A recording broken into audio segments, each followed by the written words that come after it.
So you're obviously here because you need to know how to replace the halogen bulb on your Chevy Volt that just burnt out. I'm here to walk you through step by step. It's super easy. So come on, let me show you how it's done.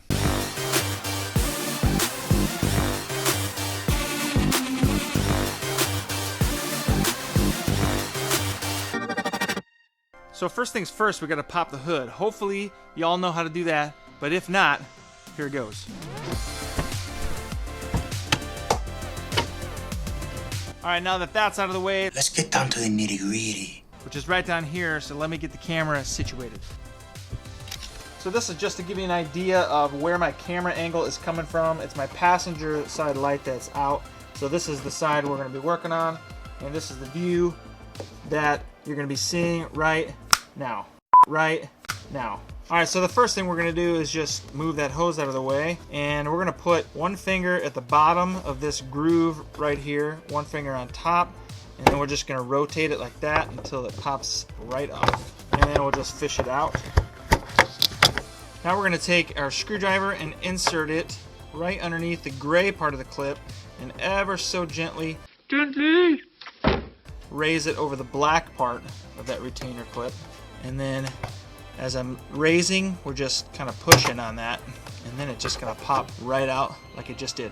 So this is actually our headlight that we're gonna be removing. Now that that plug is unplugged, we are just going to rotate this. From this angle, it's gonna be counterclockwise. So we're moving it so that it is straight up like this, slightly past, and then you'll feel it kind of release.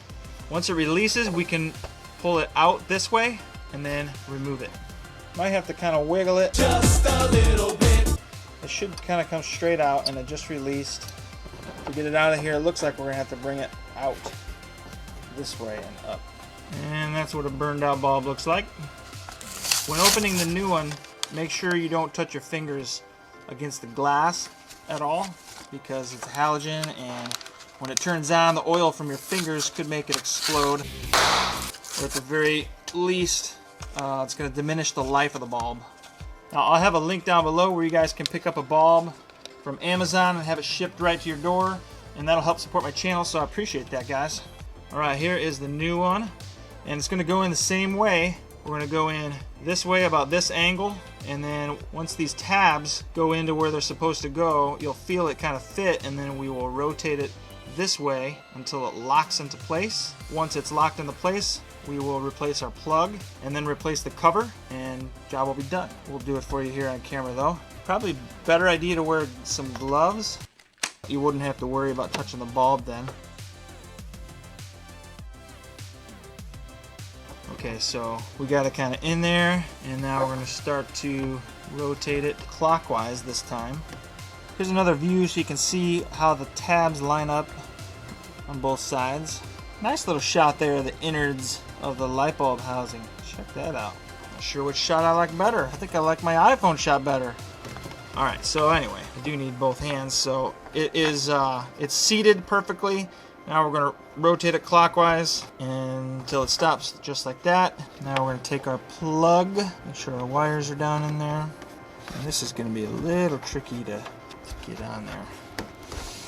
That's almost impossible. You know what, guys? This is the order I usually do it, but I'm gonna plug this in first, I think, because it's just too doggone hard. There's no space in there to plug it in once it's seated.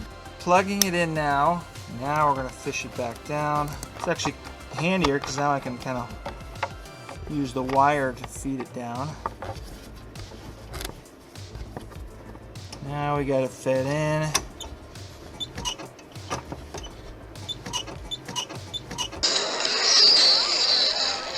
Now it's flush. Now we're rotating it clockwise and it's in. It's already plugged in. Now we just feed our wires in there. Now we get our cap back in place. Seems to be only one way this goes on in the right orientation, so pay attention to it. It should go on about here, and then when it's tight, it should snap on like that. All right, guys, we are all done, and my back is killing me. Woo!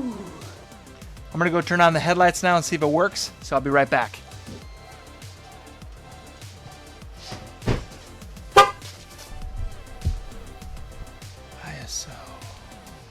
All right, another job well done, guys. Thanks for following along. Hope this helped you guys out there if you had a headlight that needed fixed. This job is actually not unique to the Chevy Volt.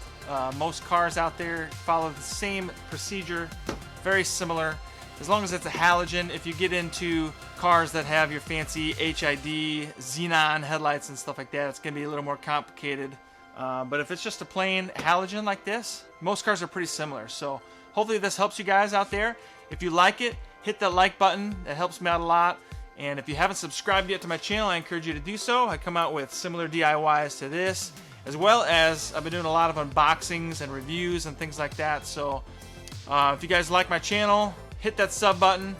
I'm coming out with some exciting stuff in the future. Actually, in the next few days, I'm doing my first giveaway video. I've got some cool cases from a company that sent me some to review and check out, and they're awesome. If you want to check that out and possibly get yourself a free case, I will link that video right here once it's uploaded. So if you're watching this video and you see something appear right here, click it, and you could possibly get yourself an awesome, very protective case. They're so sweet, you're gonna love them. And after that video, I'm unboxing another 3D printer. After I uploaded my first one, a company reached out to me, asked if I wanted to review their 3D printer, so I just got that the other day. Actually, I got both things the same day, which is kind of exciting.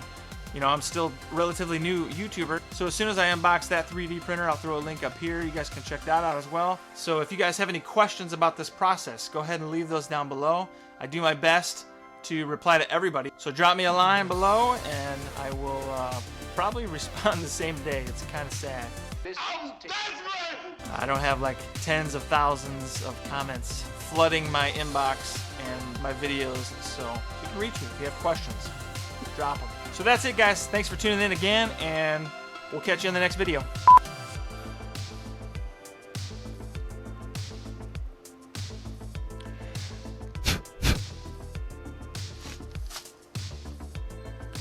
All right.